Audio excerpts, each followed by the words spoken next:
स्तोत्रसंहिता 68 अध्याय 28 वचन. स्तोत्रसंहिता 68 अध्याय वचन 28. तू प्रबल व्हावीस असे तुझ्या देवाने आज्ञा दिली आहे.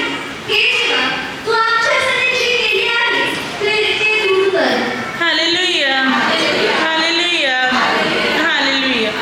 वचन काय सांगते? तू प्रबल व्हावे असे तुझ्या देवाने आज्ञा दिलेला आहे. हे देवा, तू आमच्यासाठी जे केले आहे ते दृढ कर. बायबल सांगते, परमेश्वर पिता म्हणतो की तू प्रबल व्हावे असे मी अगोदरच आज्ञा केलेली आहे. मी आज्ञा दिलेला आहे की तू प्रबल होणार, तू विजयी होणार, तू यशस्वी होणार, तू पुढे जाणार तर होणारच. परमेश्वर पिता म्हणतो, मी आज्ञा दिलेली आहे की तू प्रबल व्हावा, तू मात्र पुढे यश तू संपादन करावे, तुझी प्रगती व्हावी. हे तर मी सांगूनच ठेवलेलं आहे, म्हणजे होणारच. हा परमेश्वर प्रत्येक माणसाला काय म्हणते की मात्र तुम्ही यशस्वी व्हावे, प्रबल व्हावे, विजयी व्हावे, तुमचे कल्याण, तुमची प्रगती, तुमची उन्नती व्हावी. ही आज्ञा मी अगोदरच देऊन ठेवलेली आहे. मग आज जर माणसाच्या जीवनात दुःख आहे, समस्या आहेत, संकट आहेत, आजार आहेत, विकार आहेत, मग हे का? प्रभू म्हणतो, मी आज्ञा दिलेली आहे की तू प्रबल व्हावा. मग तुझ्या जीवनात दुःख का? कारण तू माझे नियम पाळत नाहीस. परमेश्वर जेव्हा एखाद्या व्यक्तीविषयी म्हणतो की तू प्रबल होणार, तर तू होणारच. मात्र त्याचं लक्ष परमेश्वराकडे पाहिजे, त्या शब्दावर पाहिजे. देवाने म्हटले ना, माझी प्रगती होणार तर होणारच, मला आशीर्वाद मिळणार तर मिळणारच. माझ्या जीवनात अमुक गोष्ट मला हवी आहे किंवा परमेश्वराने त्याच्या सेवकाच्या द्वारे मला सांगितले तर मला मिळणार म्हणजे मिळणार. काय संधी वचन? मी आज्ञा दिली ना, तू प्रबल व्हावा तर तू होणारच. म्हणजे परमेश्वर जर म्हणत आहे की आपण प्रबल व्हावे, विजयी बनावे, मजबूत बनावे, यशस्वी बनावे तर बनणारच. मग त्यात कोणतीही शंका नसावी. आपण संशय बाळगू नये की देव खरोखर करू शकतो का, देव खरोखर मला हे देऊ शकतो का, ही शंका, हा संशय आपल्यामध्ये नसावा. तर आपला पूर्ण दृढ अढळ भरोसा असावा. देवाने म्हटलं तू प्रबल होणार तर होणार, तुझं कर्ज फेडणार तर फेडणार, तुझा धंदा चालणार तर चालणार, तुला बाळाची देणगी मिळणार तर मिळणार. देवाने आज्ञा केलेली आहे, देवाने म्हटलंय, त्याला कोणी रद्द करू शकत नाही, त्याला कोणी विरुद्ध करू शकत नाही. कारण हे देवाने म्हटले. देवाच्या तोंडून निघालेला शब्द कोण बदलू शकतो? कोणच नाही. कोणात हिंमत आहे त्याला थांबू शकण्याची? कोणाला पण नाही. मग मात्र फक्त आपला विश्वास पाहिजे, आपला विश्वास पाहिजे की हां, परमेश्वराने माझ्या बाबतीत हा शब्द सांगितले, हे वचन सांगितले, ही आज्ञा दिलेली आहे, तर त्याप्रमाणे माझ्या जीवनात घडणारच. म्हणून प्रभू, तुम्ही आज्ञा दिली, तू प्रबल व्हावा तर तू होणारच. परमेश्वराने जे आज्ञा दिलेली आहे ते होणार. मात्र त्यासाठी आपला भरोसा, आपला विश्वास दृढ झाला पाहिजे. पण 11 मध्ये लाजर आजारी पडला होता. तेव्हा मार्था आणि मरिया या दोघींनी प्रभूला सांगून पाठवलं, प्रभूजी, आमचा भाऊ आजारी आहे. तेव्हा प्रभूने ही गोष्ट ऐकल्यानंतर प्रभू येशूने म्हटलं, आजार मरणासाठी नाही तर देवाच्या गौरवासाठी आलेले आहे. आणि जेव्हा लाजर मरण पावला तेव्हा प्रभू तिथे गेले. तेव्हा प्रभू तिथे गेल्यानंतर मार्था आता म्हणत आहे की प्रभूजी, आपण येथे असता तर माझा भाऊ मेला नसता. त्या प्रभूने म्हटले, पुनरुत्थान आणि जीवन मीच आहे. जो माझ्यावर विश्वास ठेवितो तो मेला असला तरी जगेल.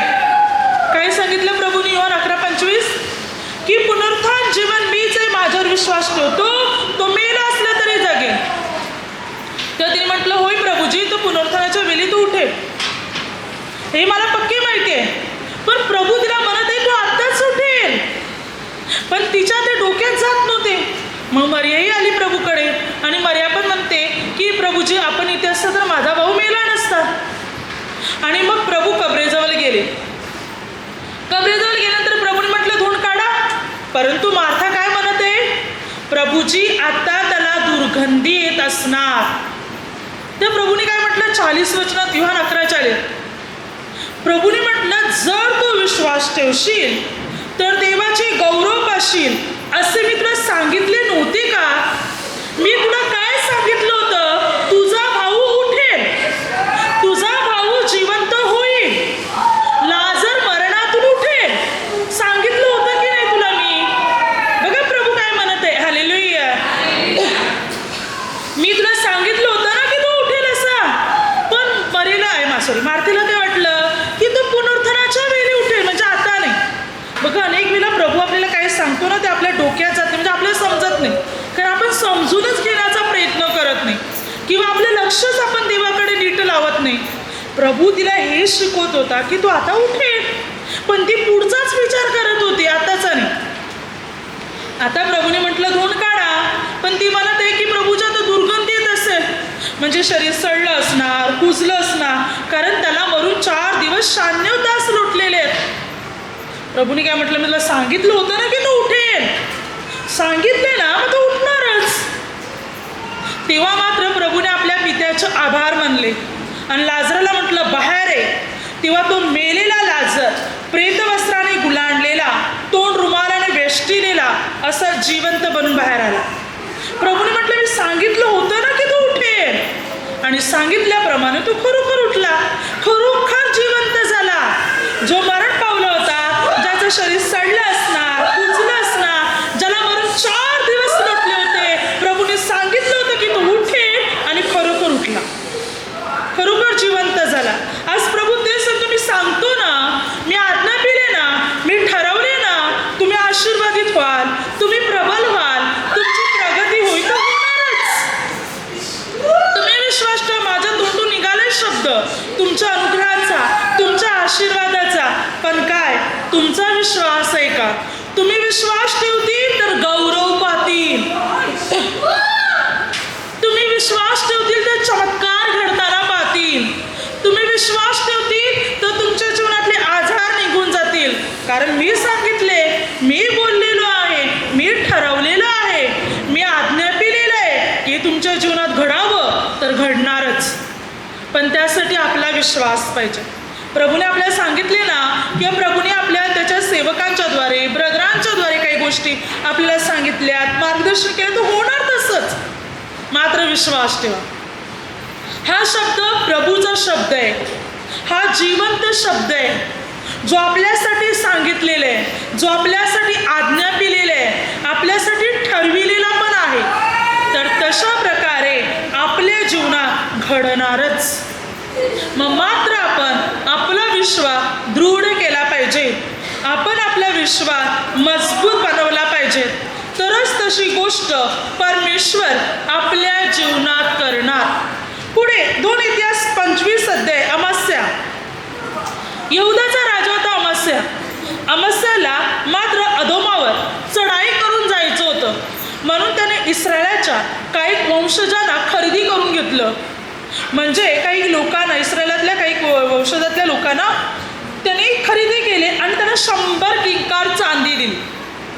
म्हणजे म्हटलं माझ्याबरोबर अदोमावर चढाई करून चला. तेव्हा देवाचा सेवक अमास्या राजाकडे आला आणि देवाचा सेवक अमास्या राजाला म्हणतो, तुला चढाई करून जायचंय ना, तर तू हिम्मत बांध, खंबीर हो, चढाई करून जा, कारण साय करण्यात आणि चित्त करण्यात देवाला सामर्थ्य आहे. तेव्हा अमास्या काय म्हणतो पहा. अमास्या या देवाच्या सेवकाला म्हणतो की मी 100 किंकार चांदी त्यांना दिलेली आहे. त्याचं काय, म्हणजे मी एवढा पैसा मोजलेला आहे ना. तेव्हा देवाचा सेवक म्हणतो, तू इस्रायल लोकांना आपल्या जोडीला घेऊ नकोस, कारण त्यांच्याबरोबर देव मिळत नाही, परमेश्वर त्यांच्याबरोबर मिळत नाही. तर ज्यांच्या जोडीला देव नाही त्यांना तू आपल्या जोडीला घेऊ नकोस. तू हिम्मत बांध, तू जा, याहूनही अधिक तुला देण्याचं सामर्थ्य परमेश्वरामध्ये. तू 100 किंकार चांदीचा विचार करतो, देव म्हणतो तुला याच्याहूनही अधिक देईन मी. 100 किंकार चांदीपेक्षा जास्त देईन तुला मी. याहून देण्याची ताकद आहे माझ्यामध्ये. अमास्याने विश्वास ठेवला आणि अमास्या इस्रायल लोकांना आपल्या जोडीला न घेता मात्र निघाला आणि त्याने अधोमावर चढाई केली. जेव्हा त्याने अधोमावर चढाई केली तेव्हा त्याला विजय मिळाला. अधोमावर त्याला विजय पण मिळाला. आणि बायबल सांगते की मात्र अमस्या विजयी होऊन तर आला आणि वचन सांगते बऱ्याच गोष्टी तो लूट घेऊन आला. यहुदी लोकांनी आणखीन 10,000 पाडाव करून आणले आणि बऱ्याच गोष्टी तिथून ते घेऊन आले. परमेश्वराने त्याला आशीर्वादित केलं. वचन सांगते तर 12 वचनामध्ये वचन काय सांगते पहा की त्याने 10,000 लोक पाडाव करून आणले. याचा अर्थ ज्याने लोकांना घेऊन आले ते धन संपत्ती पण घेऊन आले असतील. त्याने माणसाला गुलाम करून आणलं म्हणजे मनुष्य पण त्यांचे नोकर झाले, दास झाले आणि तिकडूचे धन संपत्ती पण त्यांना मिळाली. विपुल धन सुद्धा यहुदी लोक त्या अधोमाच्या देशातून घेऊन आले. परमेश्वराने त्यांना आशीर्वादित केल्यामुळे 100 किंकार चांदीपेक्षा अधिक धन परमेश्वराने त्यांना दिलं. अधिक संपत्ती मात्र परमेश्वराने मात्र त्यांना दिली. कारण देवाने त्याला विपुल प्रमाणात आशीर्वादित केलं होतं. कारण देवाने म्हटलं होतं याहून अधिक देण्याची ताकद आहे माझ्यामध्ये. आणि खरोखर परमेश्वराने दिले. देव म्हणतो मी म्हटलेलं आहे किंवा मी बोललेलं आहे तर मी ते करीनच. आणि त्या प्रकारे परमेश्वराने ते केले सुद्धा. देव जर सांगत आहे मी तुला विजय देईन तर देईन. देव जर म्हणतो मी तुला सहाय्य करीन तर देव करणारच. सर्व देण्यासाठी समर्थ आहे परमेश्वर पिता जो विपुलपणे आपल्या जीवनात आपल्याला सर्व गोष्टी देण्यासाठी समर्थ आहे. मग देव म्हणतो मी म्हटलंय ना तुझा विश्वास आहे का? तू विश्वास ठेवतोस का? जेव्हा मस्तने म्हटलं एवढा पैसा माझा जाईल ना तेव्हा देवाचा सेवक म्हणतो याहून अधिक देण्याची ताकद आहे देवामध्ये. देव भरपूर द्यायला समर्थ आहे. कारण देवाने म्हटलेस तू प्रबल व्हावा, तू विजयी व्हावा, तू यशस्वी व्हावा, तुझी प्रगती व्हावी, तू पुढे जावा तर होणार. कोणाही व्यक्तीचा नाश व्हावा अशी त्याची इच्छा नाही. कोणत्याही व्यक्तीच्या जीवनाचा नाश व्हावा, दुःख त्याच्या जीवनात यावी, संकट यावी असं देवाला वाटत नाही. प्रत्येक माणसाचं कल्याण हो असं त्याला वाटते. प्रत्येक माणसाला जन्म घालताना परमेश्वर पिता त्याला आशीर्वाद देतो, त्याला अनुग्रह देतो. तो जन्माला येण्याच्या अगोदर परमेश्वर पिता त्या मनुष्यासाठी म्हणजे त्या बाळासाठी दुधाची तयारी करतो. तो परमेश्वर मग मृत्यूपर्यंत त्याला का सांभाळणार नाही? का त्याला देणार नाही? जो जन्माला येण्याच्या अगोदर त्याच्यासाठी दूध तयार करू शकतो परमेश्वर, तो जन्माला आल्यावर सर्व का देऊ शकत नाही? नक्की देणार. पण मनुष्यच असा आहे की जो देवाचे नियम पाळत नाही, देवाच्या आज्ञा पाळत नाही, देवाच्या आज्ञेप्रमाणे चालत नाही, देवाच्या वचनावर विश्वास ठेवत नाही, परमेश्वराच्या मार्गात चालू शकत नाही. म्हणून तो यशस्वी होत नाही, म्हणून तो प्रबल होत नाही, म्हणून तो विजयी होत नाही. काय सांगते बघा वचन, मी ठरविले तुमची प्रगती करण्याचं तर मी प्रगती करेन. मग मी ठरविलं जर तुमचा नाश करायचं तर नाश करेन. पण जर तुम्ही माझ्याकडे वळला तर तुमचा नाश करण्याचं ठरविलं होतं ते मी तुमचा नाश करणार नाही. मी तुमचा उद्धार करेन, मी तुमचं तारण करेन. का बायबल काय सांगते? सपन्या पुस्तकामध्ये 3 अध्यायामध्ये 7 वचनात मी म्हणालो तिने माझे भय मात्र धरावे, बोध घ्यावा, म्हणजे तिच्या संबंधाने मी जे काही ठरविले तदनुसार तिची वस्ती नष्ट होणार नाही, पण त्याने आपली सर्व दुष्कर्मे नेटाने चालविली. प्रभू काय म्हणतो की तिने माझे भय धरावे, माझा बोध घ्यावा, म्हणजे तिच्या विषयी मी जे ठरवलेलं आहे की तिचं चांगलं व्हावं, तिचं बरं व्हावं, तर त्या प्रकारे मी तिचा नाश करणार नाही, म्हणजे मी तिचं चांगलंच करेन. कारण तिच्या संबंधाने जे मी ठरवलेलं आहे की हिचं मी भलं करीन, हिची प्रगती करीन, हिचा उद्धार करीन, तर तसंच मी करीन. मी नाश करणार नाही. पण तुम्ही ऐकायलाच तयार नाही. उलट तुम्ही आपली दुष्कर्म नेटाने चालवली, एकामागे एक एकामागे एक. देव पिता म्हणतो मी ठरवले की तुमची प्रगती करण्याचं, मी ठरवले तुमचा उद्धार करायचा. बस फक्त तुम्ही माझं भय बाळगा, माझा बोध, माझं वचन घ्या, माझ्या आज्ञा पाळा. बस मी तुमच्याकडे काही मागत नाही, मला तुमच्याकडून काहीच नको. मी ठरवले तुमची वस्ती व्हावी, मी ठरवले तुमचा उद्धार व्हावा, तुमचं चांगलं व्हावं. बस माझं ऐका.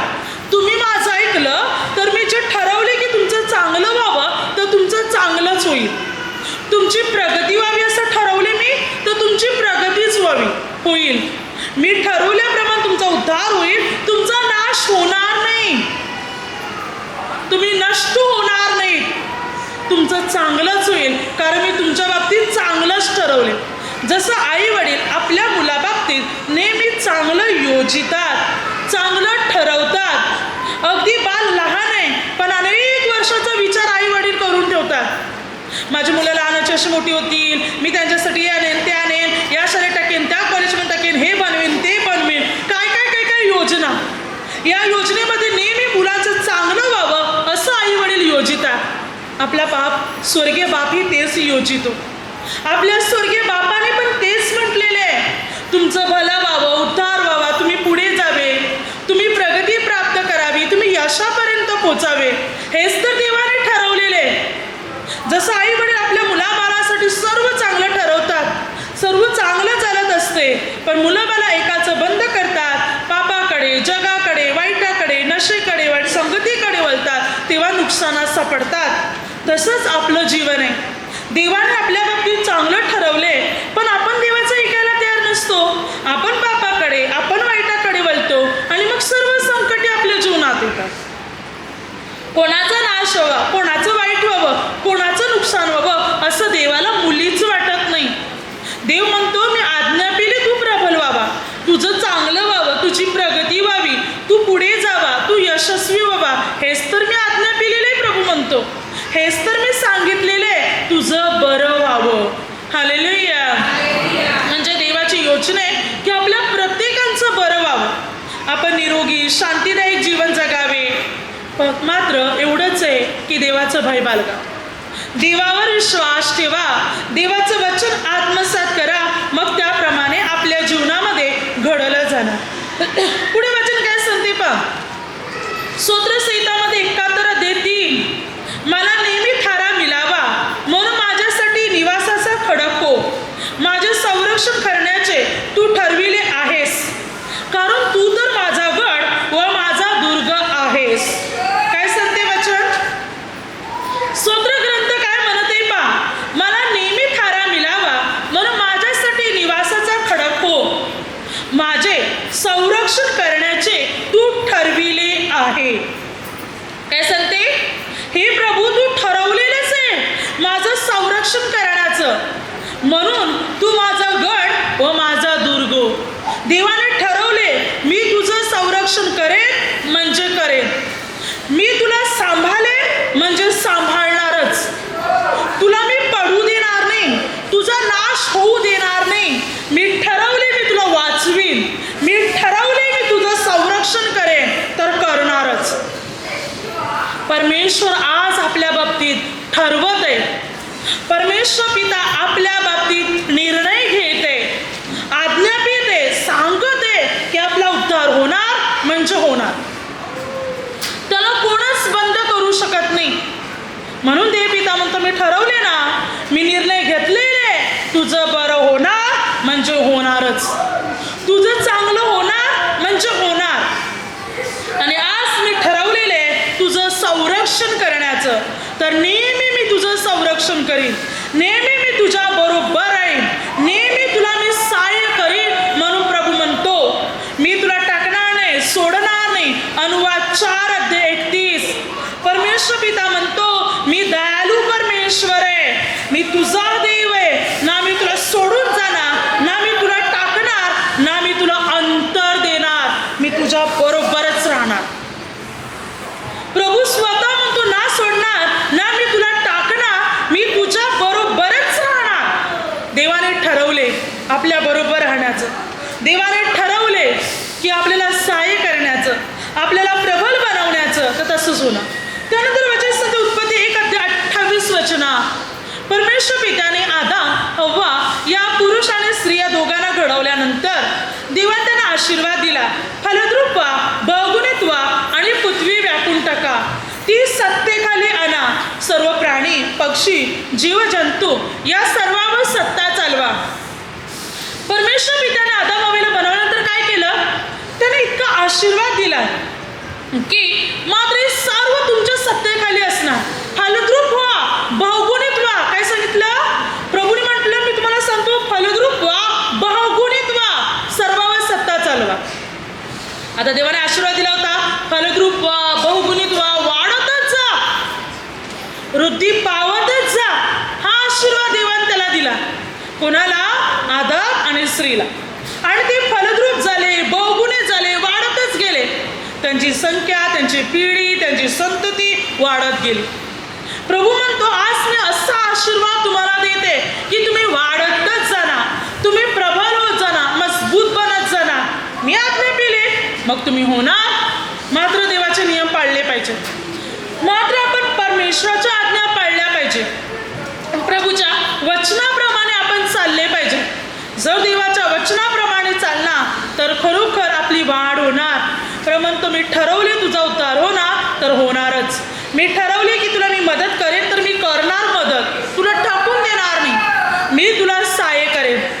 प्रभू आज आपल्या बाबतीत जे ठरवत आहे, जे सांगत आहे त्या प्रकारे तो आपल्या जीवनात करायला तयार आहे. पण त्यासाठी आपला विश्वास पाहिजे, आपला भरोसा पाहिजे, म्हणजे देव आपल्याला आशीर्वादित करणार. पुढे आपण वचन काय सांगते पहा. योहानमध्ये 4 अध्यायामध्ये 46 वचनापासून पहा वचन तिकडे काय सांगते की त्या ठिकाणी एक राजाचा एक अंमलदार आहे. आणि हा राजाचा अंमलदार ज्याचा मुलगा आजारी पडला होता, मरणास टेकला होता. आणि त्यामुळे तो प्रभूला येऊन सांगतो की लवकर खाली येण्याची कृपा करा, कारण माझा मुलगा मरणाच्या पंथास लागलेला आहे. तेव्हा प्रभू येशूने म्हटलं, जा, तुम्ही विश्वास ठेवल्याप्रमाणे, तुमच्या विश्वासाप्रमाणे तो वाचला आहे. प्रभूने काय म्हटलं? 50 वचन. येशू त्याला म्हणाला, जा, तुमचा मुलगा वाचला आहे. काय सांगितलं? बाप म्हणतो प्रभूला, माझा मुलगा मरणाच्या पंथास लागला आहे. वचन काय सांगते? वचन सांगते की तू प्रभूला म्हणतो की मात्र माझं मूल मरण्यापूर्वी खाली येण्याची कृपा करा, म्हणजे तो मरणाच्या पंथास लागलेला आहे. पण प्रभू म्हणतो, जा, तुमचा मुलगा वाचला आहे. प्रभूने सांगितलं वाचलंय, म्हणजे आता मरणाच्या पंथास लागला आणि प्रभू म्हणतो वाचलंय. आणि या शब्दावर विश्वास ठेवून बाप निघाला. तो अद्याप घरी पण पोचला नाही, रस्त्यातच आहे. आणि त्याच्या घरची माणसे त्याला रस्त्यात भेटतात आणि म्हणतात, तुमचा मुलगा वाचला आहे, बरा झालेला आहे. त्या बापाने म्हटलं, कोणत्या वेळी त्याला उतार पडला? तेव्हा त्याने म्हटलं, काल 7व्या ताशी दुपारी 1 वाजता काल. म्हणजे या अंमलदाराचं घर लांब होतं, तो मात्र अद्याप घरी पोचला पण नव्हता. आसपास 2-2.5 दिवसाच्या वाटेवर, 2-3 दिवसाच्या वाटेवर त्याचं घर असणार. जेव्हा प्रभूने म्हटलं दुपारी 1 वाजता तो निघाला, अर्धा दिवस तो गेला, ती रात्र गेली आणि दुसऱ्या दिवशी अद्याप तो रस्त्यात आहे. तेव्हा त्याची घरची माणसं त्याला भेटली. जेवढा वेळ अंमलदाराला निघायला झाला तेवढा वेळ त्याची घरची माणसानं येण्यासाठी निघाला. मुलगा बरा झाला म्हणून ते पण सांगायला निघाले. म्हणजे आसपास दोन्ही वेळ एकत्र पकडले तर निदान 2-2.5 दिवसाचा तरी रस्ता असणार. बाप आपल्या मुलाकडे अद्याप पोचला नाही, पण प्रभू येशूचा शब्द त्या मुलापर्यंत इतक्या वेगाने पोचला की एका क्षणात तो मुलगा बरा झाला. प्रभूने म्हटलं, जा, मुलगा वाचलाय. प्रभूने सांगितलं वाचले आणि वाचलाच. ताबडतोब तो मुलगा बरा झाला. आज प्रभू तेच म्हणतो, मी तुमच्या बाबतीत सांगितले, तुमचं कल्याण होणार तर होणार, तुम्हाला हे मिळणार तर मिळणार. जा, तुम्हाला हे मिळालेले आहे तर मिळाले आहेच. आपण मार्क 11-24 वचनात पाहतो, तुम्ही प्रार्थना करून जे काही मागता ते आपल्याला मिळालेच आहे असा विश्वास धरा, म्हणजे ते तुम्हाला मिळेल, तुम्हाला प्राप्त होईल. बायबल सांगते, विश्वास बाळगा. हा, देवाने दिलेला आहे, मला मिळालं आहे. मिळेल पण असं नाही, मिळालं आहे, आहे आता माझ्याकडे. हा विश्वास बाळगा, म्हणजे बायबल सांगते ताबडतोब मिळेल आपल्याला, ताबडतोब प्राप्त होईल आपल्याला. कारण देव म्हणतो, माझ्या मुखातून शब्द निघालाय, तुम्हाला आरोग्य मिळाले, तुम्हाला आशीर्वाद मिळाले, बाळाची देणगी मिळाली, तुमच्या धंद्याला यश मिळाले, तुमची बंधने तुटल्या, तुमच्या समस्या दूर झाल्या, तुमचे दुःख दूर झाल्या तर झाल्यातच. हा विश्वास आपण बाळगला पाहिजे. आणि हा विश्वास बाळगला तर परमेश्वर आपल्याला अनुग्रह देणार, प्रभू आपल्याला आशीर्वादित करणार, प्रभू आपली उन्नती आणि आपली प्रगती मात्र करणार, प्रभू आपल्या जीवनामध्ये आपल्याला सर्व गोष्टी मात्र देणार. कारण आपला परमेश्वर महान परमेश्वर आहे. जो आपल्या जीवनात आपल्याला सर्व काही देणारा परमेश्वर आहे. आपले हेतू, आपल्या गरजा, आपल्या इच्छा पूर्ण करणारा परमेश्वर आहे, जो आपल्या जीवनात आपल्याला सर्व देतो. म्हणून प्रभू म्हणतो, मी आज्ञा पिली ना असं होणार तर होणारच. मी आज्ञा पिली ना तुला अनुग्रह मिळणार तर मिळणारच. पण कोणाला? जे देवाचे नियम पाळतात त्यांना. देवाचे नियम मोडत असतील, वाईट जीवन जगत आहोत, त्याची निंदा, देवा प्रार्थनेविरुद्ध कुरकुर, तर अशा व्यक्तीला देवाचा आशीर्वाद नाही, अशा व्यक्तीवर शाप येतात. पण जे देवाचे नियम पाळतात, परमेश्वराच्या वचनात जीवन जगतात, देव त्यांच्या मार्गातले सर्व अडथळे दूर करतो. देव त्यांचे मार्ग मोकळे करतो आणि देव त्यांना विपुल आशीर्वाद देतो. पण जे परमेश्वराच्या विरुद्ध जातात, देव त्यांच्या मार्गात अडथळे उत्पन्न करतो, त्यांच्या कार्यात, त्यांच्या सुखात अडथळे निर्माण करतो, त्यांच्या आनंदात देव अडथळे निर्माण करतो. पण परमेश्वराचे भय बाळगणारे, देवाचे नियम पाळणारे लोकांच्या जीवनातले अडथळे परमेश्वर दूर करतो, त्यांचे मार्ग परमेश्वर मोकळे करतो आणि परमेश्वर त्यांना आशीर्वाद द्यायला सुरुवात करतो. पुढे वचन काय सांगते पहा, जकर्या 9:12 परमेश्वर पिता म्हणतो, आज मी जाहीर करतो. काय म्हणतो देव पिता?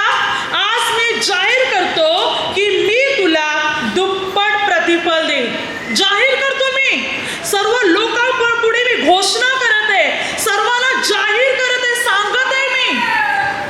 बंदिवान प्रभू काय म्हणतो, आशा धरून राहिलेले बंदिवान व दुर्गाकडे परत या. आज मी जाहीर करतो, मी तुला दुप्पट प्रतिफल देईन, डबल देईन तुला आशीर्वाद. जाहीर केले मी, सर्वांसमोर प्रगट केले मी, सांगून टाकले की मी तुला दुप्पट आशीर्वाद देईन, तर देणारच. आता सर्वांसमोर देवाने जाहीर केले, सर्वांसमोर देवाने सांगितले, मग काय देव आपली फजिती करून घेईल स्वतःची? नाही. देव स्वतःचा अपमान करून घेईल का?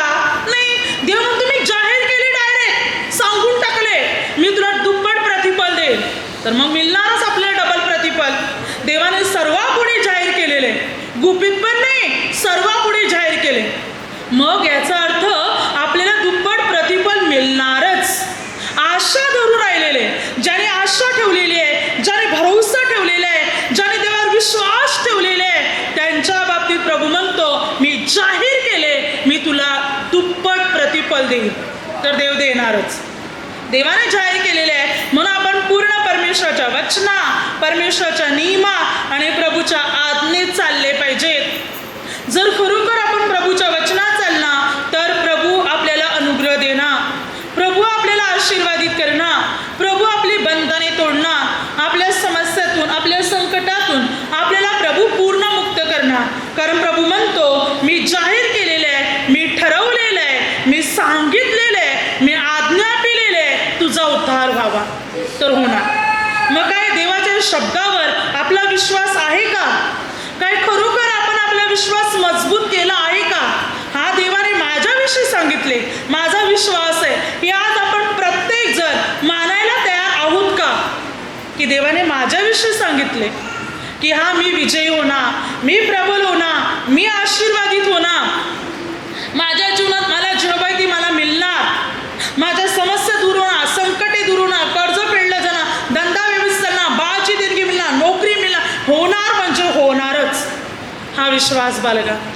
परमेश्वर तुमच्या ठाई ही गोष्ट पूर्ण करणार, तुम्हाला आशीर्वादित करणार आणि तुमची सर्व बंधने तोडणार. त्यासाठी मजबूत विश्वास बना. Hallelujah, hallelujah, hallelujah. आता माझ्या शब्दाद्वारे जे काही चुकले असेल त्याबद्दल मला क्षमा असावी. हालेलुया.